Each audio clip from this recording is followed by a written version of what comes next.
आज supreme court की 5 जजों की संविधान पीठ ने, जिसमें चीफ जस्टिस ऑफ इंडिया और 4 और जजेस हैं, उन्होंने इलेक्टोरल बॉन्ड पर फैसला दिया है। और फैसला बहुत स्पष्ट फैसला है। जो इलेक्टोरल बॉन्ड है वो पूरी तरह से असंवैधानिक है। उस इलेक्टोरल बॉन्ड को लाने के लिए जो कानून बनाया गया वो कानून पूरी तरह से असंवैधानिक है। जो इनकम टैक्स एक्ट में उसके लिए संशोधन किया गया था वो भी असंवैधानिक है, और जो उसके लिए कंपनीज एक्ट में संशोधन किया गया था वो भी असंवैधानिक है, और साथ में पीपल्स रिप्रेजेंटेशन एक्ट 1951 में जो संशोधन किया गया था वो भी असंवैधानिक है। कोर्ट ने बहुत स्पष्ट शब्दों में इन सबको असंवैधानिक घोषित किया है, और बहुत स्पष्ट शब्दों में कोर्ट ने कहा है कि देश के नागरिकों को सूचना के अधिकार अधिनियम के तहत ये जानने का हक है कि किस पॉलिटिकल पार्टी को कौन कंपनी या कौन पूंजीपति पैसा दे रहा है, कितना पैसा दे रहा है, ये जानने का उसको हक है।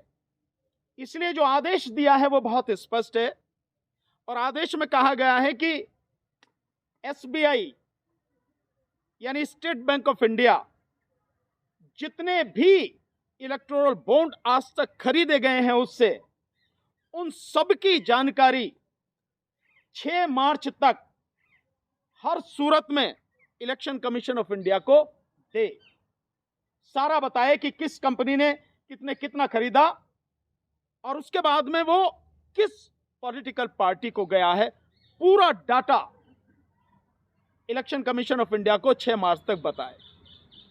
और साथ में एक और बात कही है कि इलेक्शन कमीशन ऑफ इंडिया को डायरेक्शन दी है कि 13 मार्च तक, यानी जैसे ही एसबीआई से उसे जानकारी मिले उसके 1 हफ्ते के बाद तुरंत बताए, अपनी वेबसाइट पर डाले, पब्लिक डोमेन में ये सारी चीजें आए कि किस पॉलिटिकल पार्टी को किस कंपनी ने, किस पूंजीपति घराने ने, किस पूंजीपति ने कितना पैसा इलेक्टोरल बॉन्ड के माध्यम से चंदे के रूप में दिया है।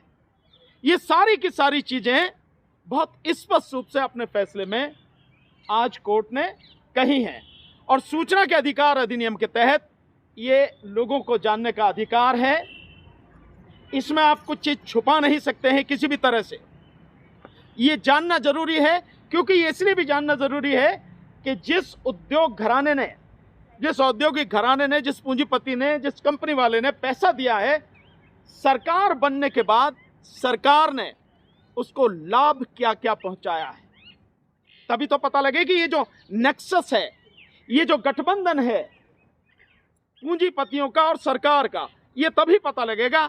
ये जानना हर किसी का हक है, देश के नागरिकों का हक है। ये स्पष्ट आदेश आज सुप्रीम कोर्ट ने दिया है, और इलेक्टोरल बॉन्ड को पूरी तरह से खारिज कर दिया है, उसको गैर संवैधानिक घोषित किया है साथियों। और इस विषय में मैं समझता हूँ हमारे भाई महमूद पराचा जी और आपको सारी चीज़ें बताएंगे। हालांकि ये जो फैसला है बहुत अच्छा फैसला है। हम कोर्ट को इस बात के लिए बहुत बहुत धन्यवाद देते हैं। देश की जनता निश्चित रूप से आभार व्यक्त करती है चीफ जस्टिस ऑफ इंडिया की जो अध्यक्षता में कॉन्स्टिट्यूशन बेंच बनी है, उन सब का आभार। लेकिन ये फैसला भी बहुत देर से आया है, क्योंकि इस बीच में 15,000 करोड़ रुपया, 15,000 करोड़ से ज़्यादा रुपया इलेक्टोरल बॉन्ड के माध्यम से पॉलिटिकल पार्टीज को गया है, जिसमें 72% से ज़्यादा पैसा, बल्कि अब तो और भी ज़्यादा जो बाद के समय में दिया गया, वो अकेले बीजेपी के पास में गया। यानी 11,000 करोड़ से ज़्यादा पैसा अकेले बीजेपी के पास में गया है इसमें से।